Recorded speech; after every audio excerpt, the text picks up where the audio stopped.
بسم اللہ الرحمن الرحیم۔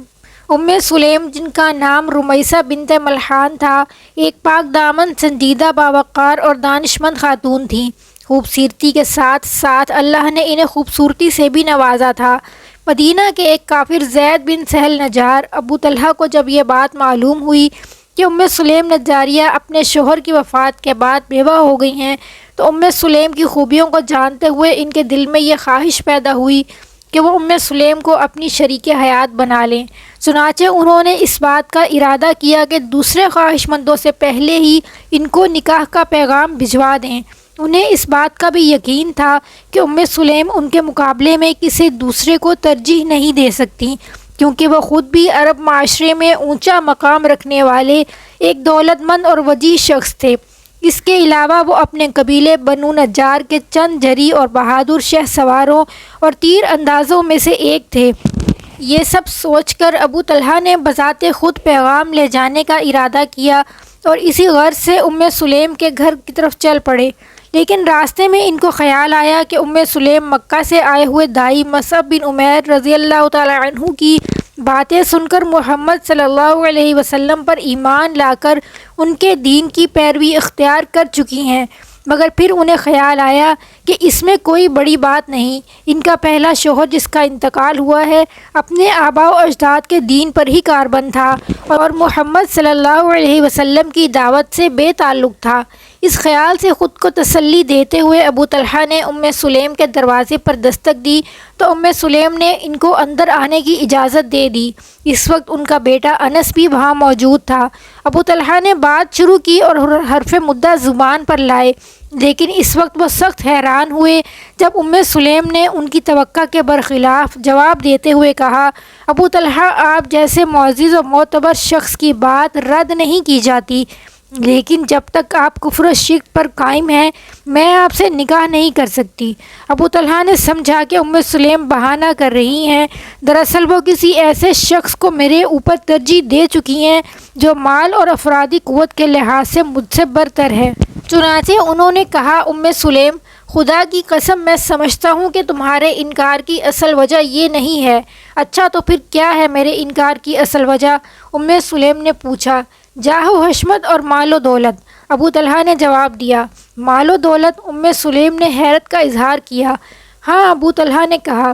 ابو طلحہ، میں آپ کو اور اللہ تعالیٰ اور اس کے رسول صلی اللہ علیہ وسلم کو گواہ بنا کر کہتی ہوں کہ اگر آپ اسلام قبول کر لیں تو میں سونا چاندی اور مال و دولت کے بغیر ہی آپ سے نکاح کروں گی اور آپ کے اسلام قبول کرنے کو ہی اپنا مہر قرار دوں گی۔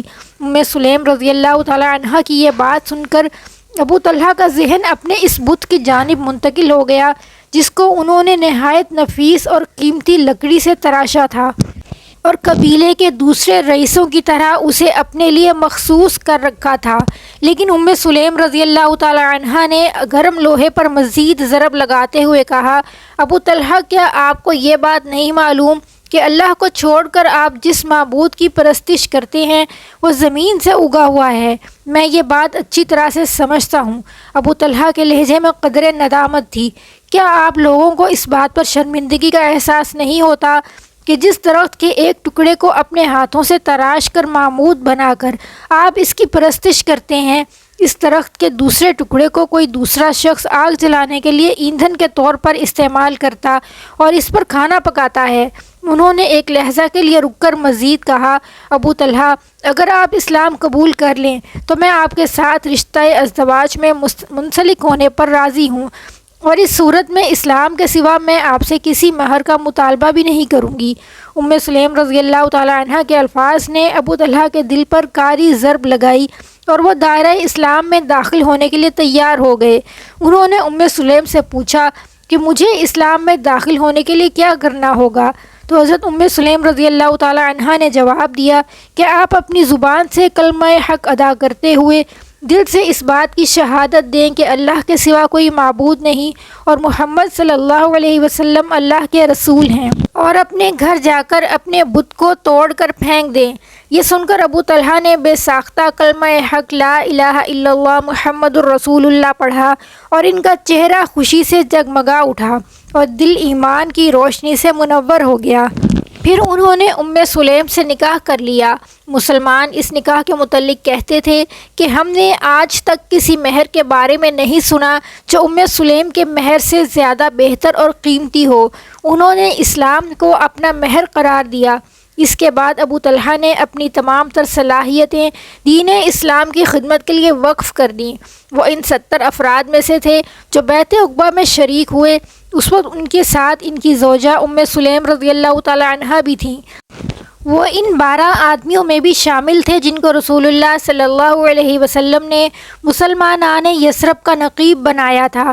وہ تمام غزوات میں رسول اللہ صلی اللہ علیہ وسلم کے ہم رکاب رہے۔ ابو طلحہ رضی اللہ تعالی عنہ کو رسول اللہ صلی اللہ علیہ وسلم کے ساتھ ایسی بے انتہا محبت تھی جو ان کی رگوں میں خون کے ساتھ گردش کرتی۔ ان کا حال یہ تھا کہ حضور صلی اللہ علیہ وسلم سے عرض کرتے کہ میری جان آپ پر قربان، میرا چہرہ آپ صلی اللہ علیہ وسلم کے لیے ڈھال ہے۔ جنگ احد میں جب ایک موقع پر مسلمان منتشر ہو گئے اور مشرکین نے ہر طرف سے حضور صلی اللہ علیہ وسلم پر دھاوا بول دیا اور حضور صلی اللہ علیہ وسلم زخمی ہو گئے، یہاں تک کہ دشمنوں نے یہ افواہ اڑا دی کہ محمد صلی اللہ علیہ وسلم نعوذ باللہ قتل کر دیے گئے، جس سے مسلمانوں کے حوصلے بالکل پست ہو گئے۔ ایسے وقت میں ابو طلحہ حضور صلی اللہ علیہ وسلم کے سامنے ایک مضبوط ڈھال کی طرح کھڑے ہو گئے تاکہ حضور صلی اللہ علیہ وسلم کو کفار کے تیروں اور نیزوں سے بچا سکیں۔ انہوں نے کمان سنبھال لی اور کفار پر تیروں کی بارش کر دی۔ جب رسول اللہ صلی اللہ علیہ وسلم ان کے پیچھے سے جھانک کر یہ دیکھنے کی کوشش کرتے کہ ان کے تیر کہاں گر رہے ہیں تو وہ زخمی ہونے کے باوجود حضور صلی اللہ علیہ وسلم سے یہ عرض کرتے کہ میرے ماں باپ آپ پر قربان ہو، آپ ان کی طرف نہ جھانکیں، کہیں وہ آپ صلی اللہ علیہ وسلم کو زخمی نہ کر دیں۔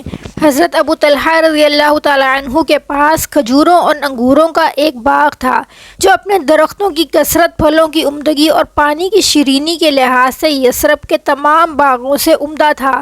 ایک روز حضرت ابو طلحہ رضی اللہ تعالی عنہ اس کے ایک درخت کے گھنے سائے میں کھڑے نماز ادا کر رہے تھے کہ اچانک ایک خوش الحان پرندے نے ان کی توجہ اپنی طرف کھینچ لی، جس کے پر سبز، چونچ سرخ اور پاؤں رنگین تھے۔ وہ درختوں کی شاخوں پر خوشی سے چہچہاتا، رقص کرتا اور پھدکتا پھر رہا تھا۔ حضرت ابو طلحہ رضی اللہ تعالی عنہ کو یہ منظر اتنا بھلا محسوس ہوا کہ تھوڑی دیر کے لیے وہ اس کی دلکشی میں کھو گئے۔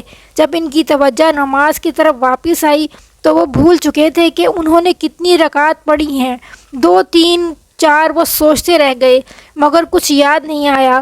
وہ نماز ختم کر کے رسول اللہ صلی اللہ علیہ وسلم کی خدمت میں حاضر ہوئے اور آپ صلی اللہ علیہ وسلم سے اپنے نفس کی شکایت کی، جس کو اس باغ کے گھنے سایہ دار درختوں اور اس کے خوشنوا پرندے نے نماز سے غافل کر دیا۔ پھر انہوں نے کہا، یا رسول اللہ، آپ صلی اللہ علیہ وسلم گواہ رہیں، میں اس باغ کو اللہ کی راہ میں صدقہ کرتا ہوں، آپ اس کو جس مصرف میں چاہیں صرف کریں۔ حضرت ابو طلحہ رضی اللہ تعالی عنہ کو اللہ تعالیٰ نے طویل عمر عطا فرمائی۔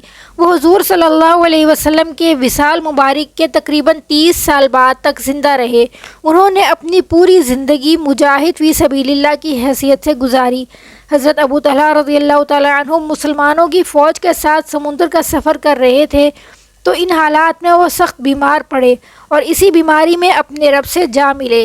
انتقال کے بعد ان کو دفن کرنے کے لیے صحابہ کرام رضوان اللہ علیہم اجمعین کسی جزیرے کی تلاش میں تھے، مگر 7 روز سے پہلے ان کو اپنے اس مقصد میں کامیابی نہ مل سکی اور اسی دوران ان کی لاش کپڑے سے ڈھکی ہوئی ان کے درمیان رکھی رہی اور اس میں کسی قسم کا تغیر واقع نہیں ہوا۔